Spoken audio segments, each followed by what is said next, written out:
बिस्मिल्लाहिर्रहमानिर्रहीम अल्हम्दुलिल्लाहि रब्बिल आलमीन वस्सलातु वस्सलामु अला रसूलिल करीम।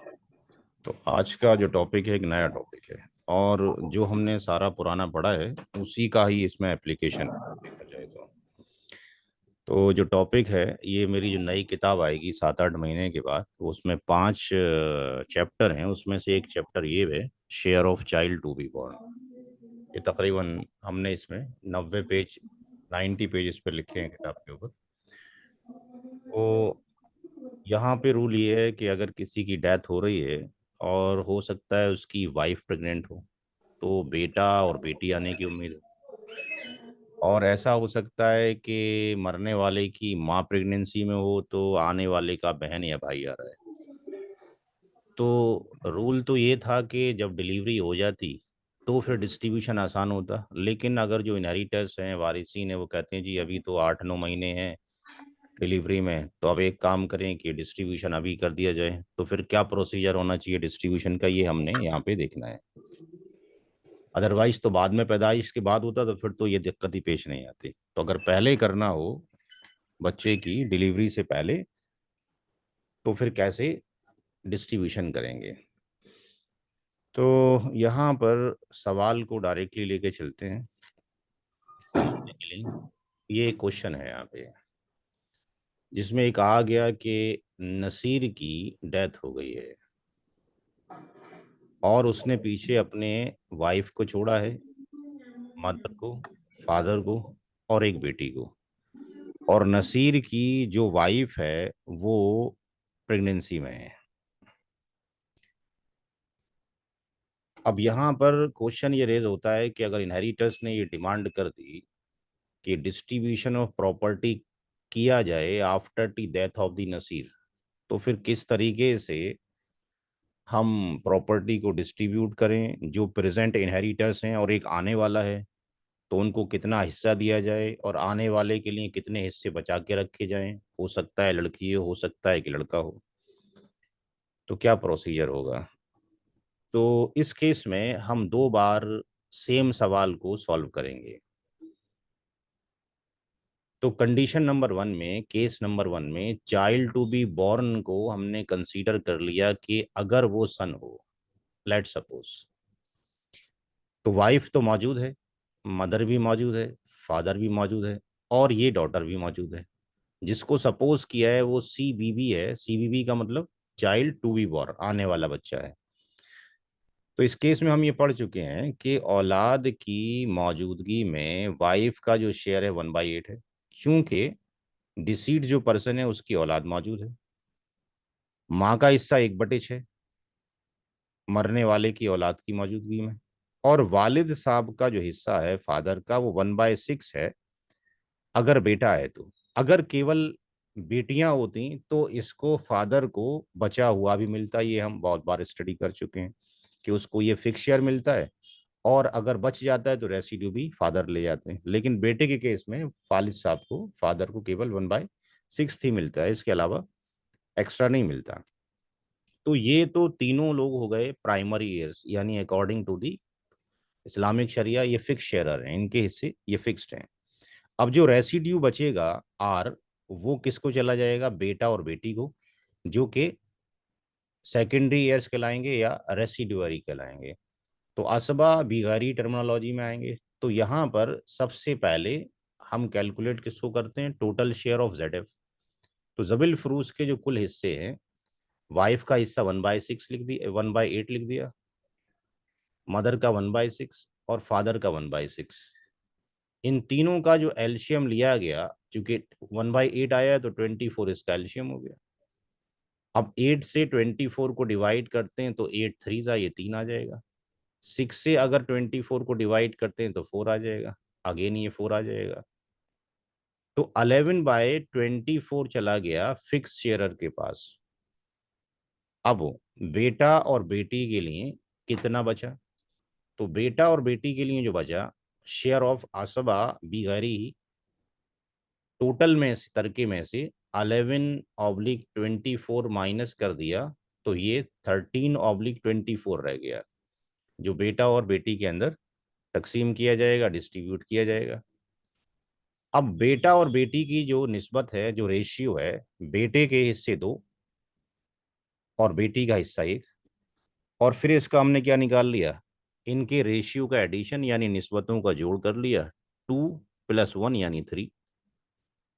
फिर हमने ये कैलकुलेट किया कि बेटे का हिस्सा कितना होगा। तो आर का मतलब बचा हुआ माल जो कि 13/24 है, क्योंकि 11/24 वहां चला गया फिक्स शेयर को। रेशियो ऑफ सन 2 है, और एडिशन ऑफ रेशियोज सन और डॉटर का मिला के 3 है। इससे आपने इसको डिवाइड कर लिया, 2 से 24 को काटा तो ये 12 आ गया, और 12 की गुणा 3 से की मल्टीप्लाई तो 36 आ गया, और ऊपर ये 13 आ गया, यानी 13/36 ये चला गया किसका शेयर, सन का। अब अगर हम डॉटर की तरफ आते हैं, तो शेयर ऑफ डॉटर में आर ये आ गया 13/24,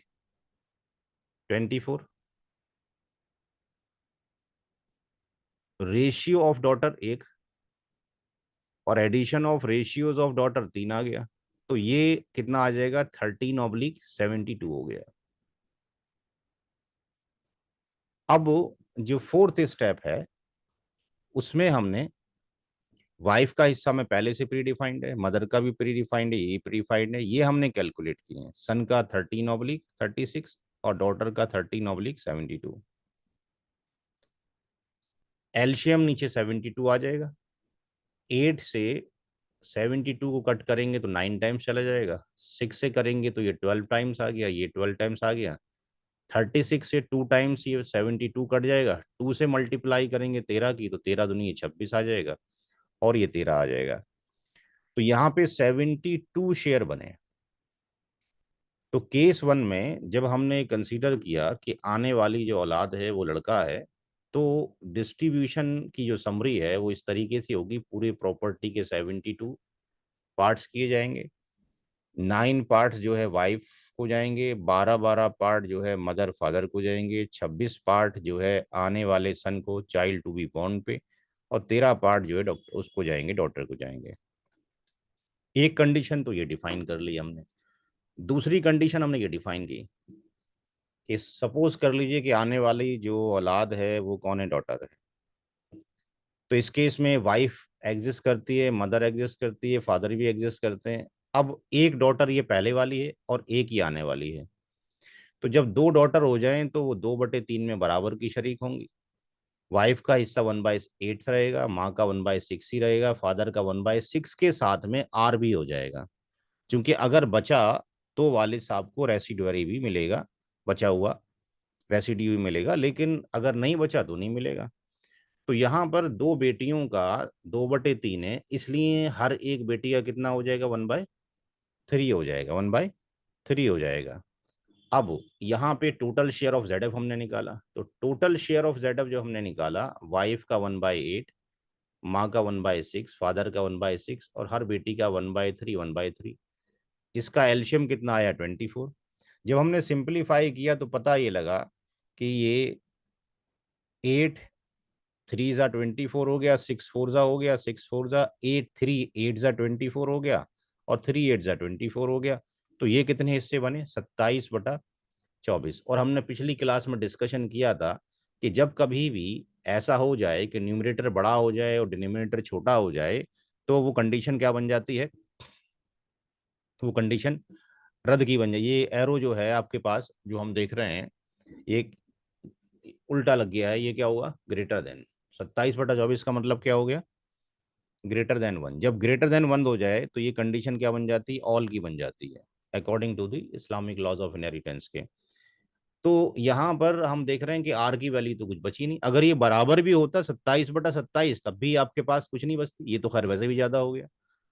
तो ये जो वैल्यूज है यहाँ पे आपके पास, ये क्या हो गई, रद्द की वैल्यू ना होकर ये ऑल की वैल्यू हो गई। तो इस केस में जो डिस्ट्रीब्यूशन जो होगा, कितने हिस्से होंगे यहाँ पे, 27 डिवीजन किए जाएंगे, 27 जब डिवीजन किए जाएंगे तो डिस्ट्रीब्यूशन किस तरीके से होगा, यहाँ पे लिख दिया गया है। इन केस ऑफ अगर लड़की पैदा होती है तो 27 हिस्से पूरे किए जाएंगे।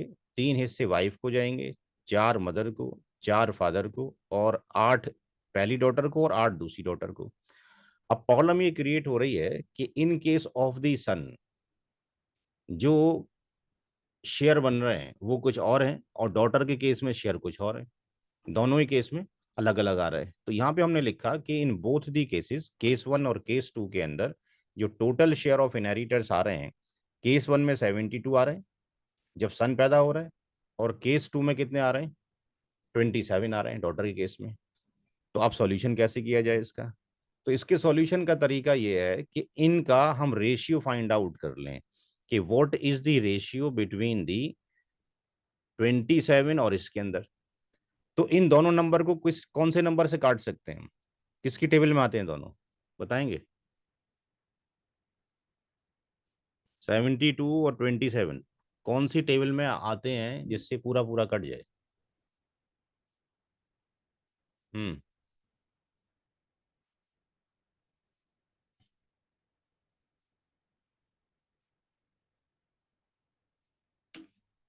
3 की टेबल में आते हैं, 4 में आते हैं, 5 में आते हैं, 6 किस में आते हैं, किससे काट सकते हैं हम इसको? 72/27 को।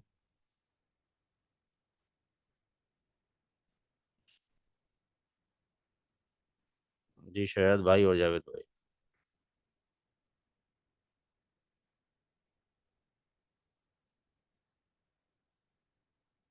आवाज आ रही है मेरी कि नहीं आ रही है?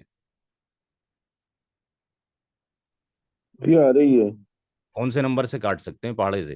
कौन से पहाड़े में आते हैं पूरे?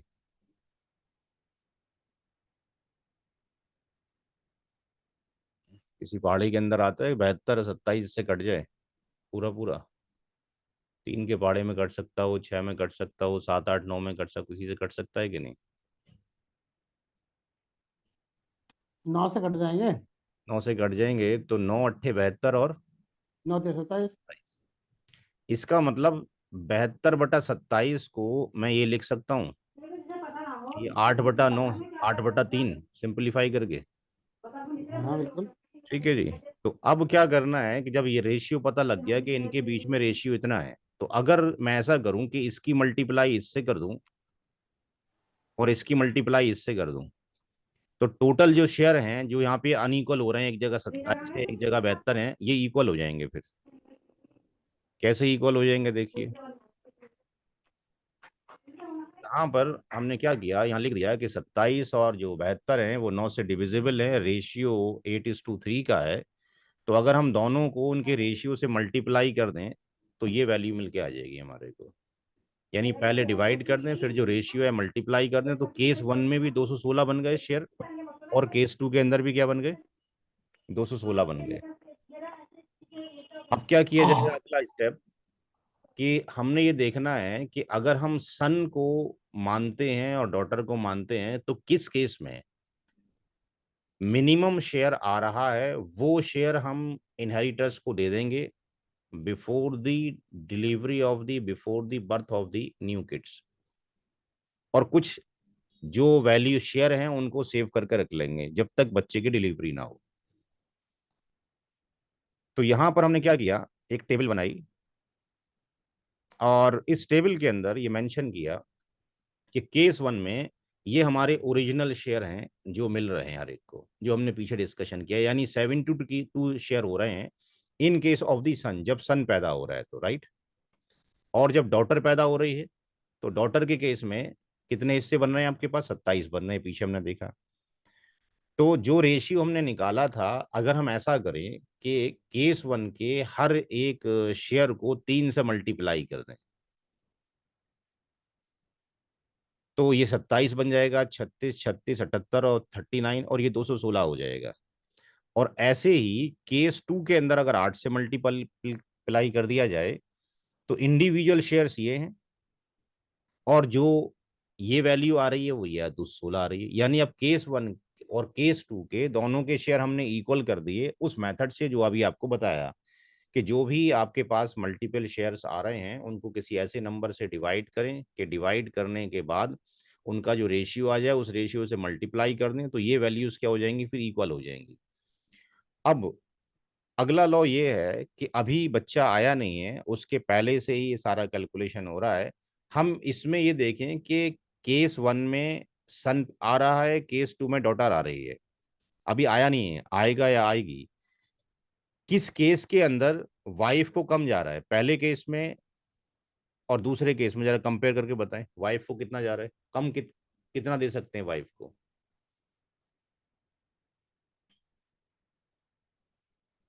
वाइफ का यहाँ पे 27 है, यहाँ पे कितना 24 है। कौन से केस में कम मिल रहा है वाइफ को?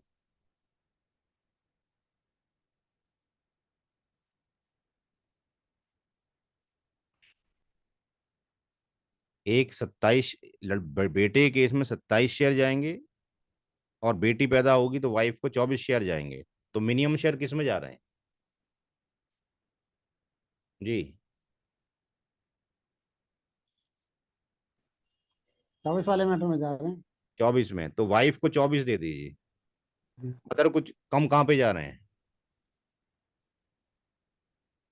यहाँ 32 है, यहाँ पे 36 है, हम्म, तो मदर को 32 दे दिए। फादर को यहाँ 36 जा रहे हैं, यहाँ 32 जा रहे हैं, फादर को 32 दे दिए। डॉटर को कम कहाँ पे जा रहे हैं?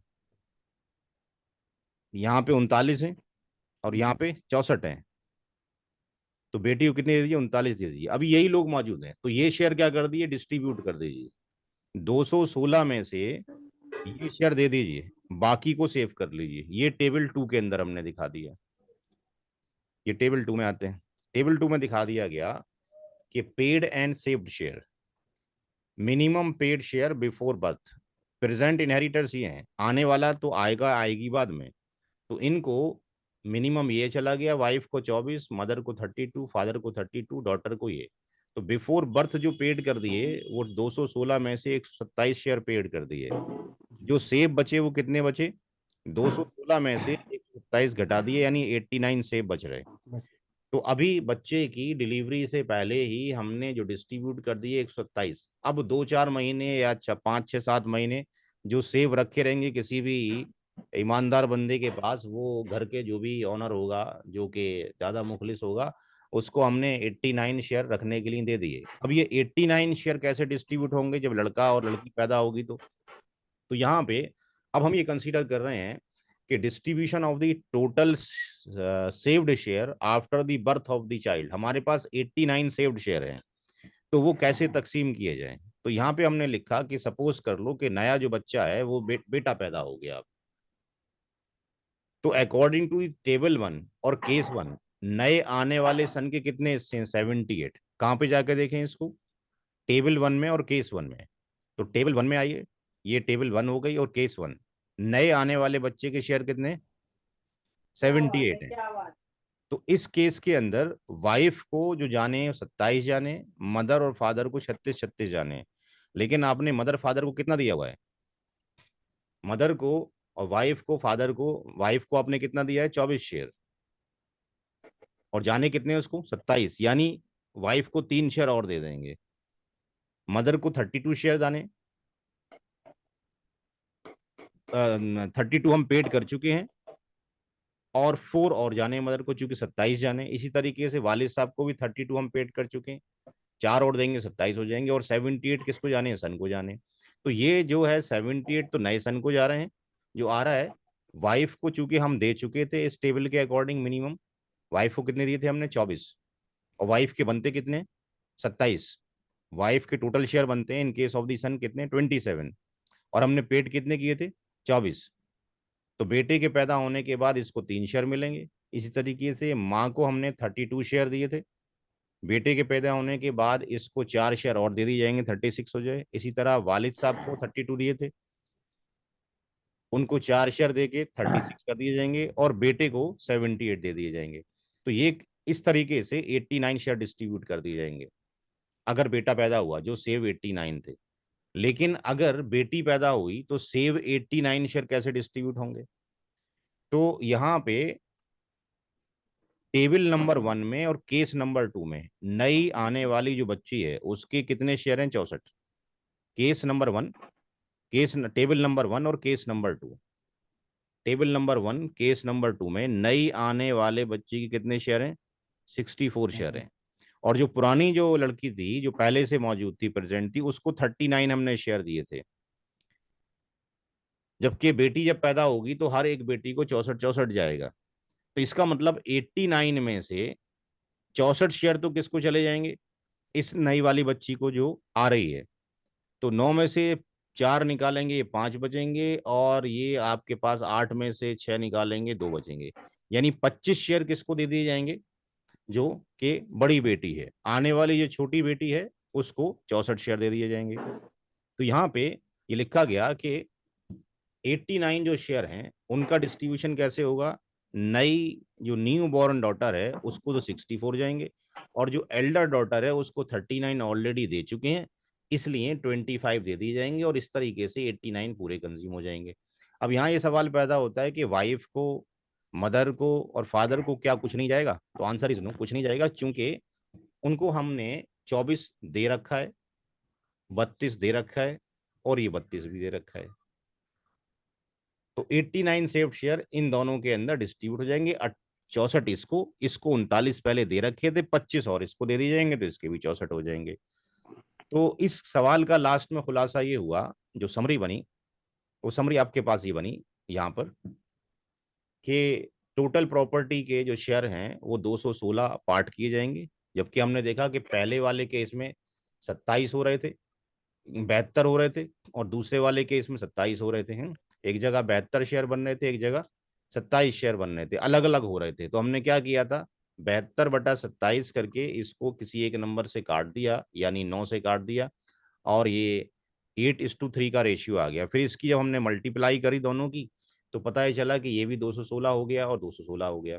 तो 216 टोटल इनहेरिटेंस के पार्ट किए जाएंगे, और बच्चे की पैदाइश से पहले 24 हिस्से वाइफ को दे दिए जाएंगे, 32 फादर को, 32 मदर को, और 39 एल्डर डॉटर को दे दिए जाएंगे, और 89 को क्या कर लिया जाएगा, सेव्ड कर लिया जाएगा।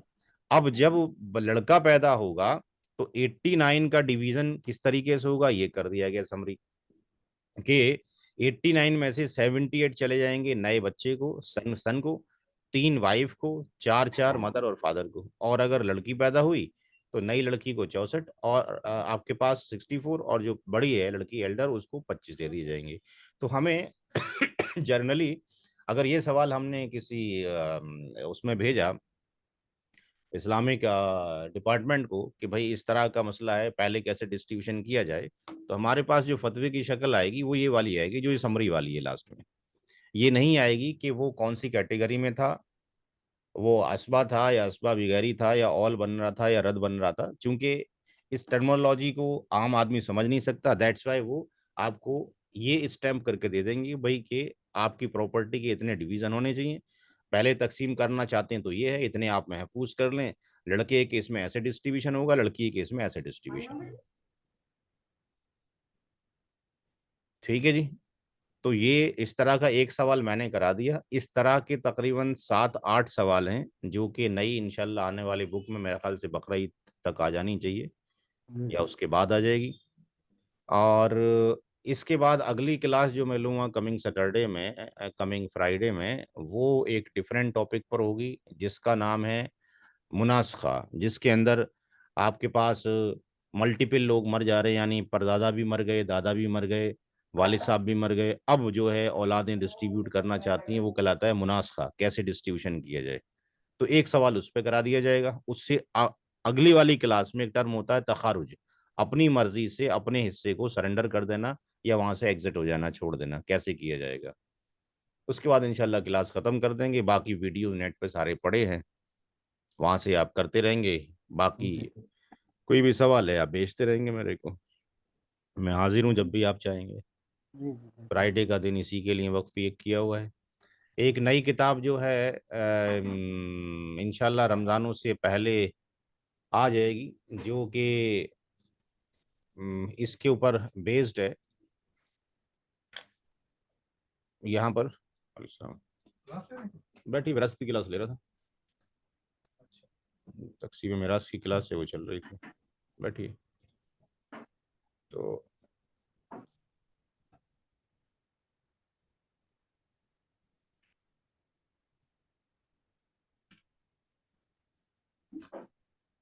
ये किताब रेडी हो गई है, सिराजी से पहले रियाजी, 16 पन्नों की ये किताब है। और ये मदारिस में जो सिराजी सब्जेक्ट है वो है तकसीम मिराज, कैसे डिस्ट्रीब्यूशन किया जाए, उसके लॉज इसके अंदर डिफाइंड हैं सारे के सारे। बट ये सारा मैथमेटिक्स पे बेस्ड है। आपने देख लिया कि जितना भी डिस्ट्रीब्यूशन ऑफ इनहेरिटेंस कर रहे हैं वो मैथ पे बेस्ड है। तो उससे पहले क्या आना चाहिए, रियाजी आनी चाहिए, मैथमेटिक्स। तो मैंने किताब का ये उन्वान रखा, ये किताब हो गई, ये लोगों के सारे वो आ गए हैं, व्यूज़ आ गए हैं। इंशाल्लाह ये छपने के लिए चली जाएगी। इसकी जो कॉस्टिंग आ रही है, प्रिंटिंग कॉस्टिंग, वो आपके पास जो है 10 रुपये पड़ेगी एक किताब की प्रिंटिंग में। अगर आप किसी ने छपवानी हो तो मुझे बता दीजिए कितना कंट्रीब्यूशन करना होगा। इसको छपवा के, रमज़ान आ रहे हैं, सबसे अच्छा तरीका है, रमज़ान आ रहे हैं, हर मस्जिद में सफ़ीर आते हैं पूरे हिंदुस्तान से, उनको एक ज़कात की स्लिप भी कटवाएं और बैठ के 2 मिनट समझाएं कि इसको जाके अपने जो ज़िम्मेदारान हैं, जो मुफ्ती हजरात हैं, उनको दें, क्योंकि ये किताब हर एक मदरसे में कंपलसरी है। सिराजी पढ़ाई जाती है, बट सिराजी से पहले मैथ आना चाहिए। इस किताब में मैथ के बारे में बताया गया है, जिसमें जो है हमने कई उलमा इकराम के ये व्यूज़ यहाँ पे ले लिए हैं। ये जो नीचे आप देख रहे हैं यहाँ पर, ये है कासमी हजरात का हमने एक ले लिया है। ये अहले हदीस हजरात हैं, ये भी अहले हदीस हैं और ये नदवा से फारिग हैं। तो ये किताब इन लोगों ने पढ़ने के बाद, इस क्योंकि 16-17 पन्ने की किताब है, इसको पढ़ने के बाद इस पे अपने अपने कमेंट्स लिख दिए हैं। और ये जो आप क्यूआर कोड देख रहे हैं, इसको स्कैन करेंगे तो इस पूरी किताब को मैंने वीडियोस की शक्ल दे दी है, कैसे कैलकुलेट किया जाए, कैसे निकाला जाए, बिल्कुल सिंप्लीफाइड तरीके से। तो ये इससे आसान तरीका कोई नहीं है कि हर एक मदारिस में इस चीज़ को पहुंचा दिया जाए। मेरे ख्याल से ये रमज़ानों से पहले 8-10 दिन पहले ये किताब छपकर आ जाएंगी। तो किन्हीं को, जिन लोगों को ये चाहिए वो आप मुझे बता दें, ताकि मैं उतना एक्स्ट्रा छपवा सकता हूँ, क्योंकि मैं 1,000 तो मैं छपवा रहा हूँ अपनी तरफ से। बाकी आप लोगों को जितना कंट्रीब्यूशन करना है, पर किताब 10 रुपये है इसका जो प्रिंटिंग कॉस्ट आ रही है।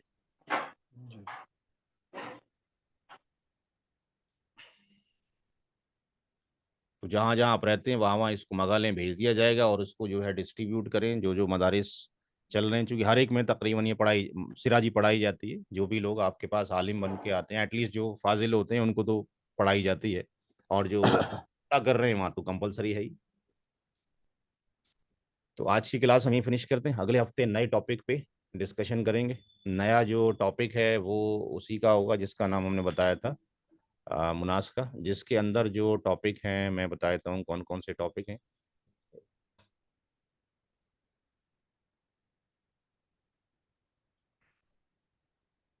ये जो नई किताब आएगी ये उसके सारे, उसमें इतने चैप्टर्स हैं हमारे पास।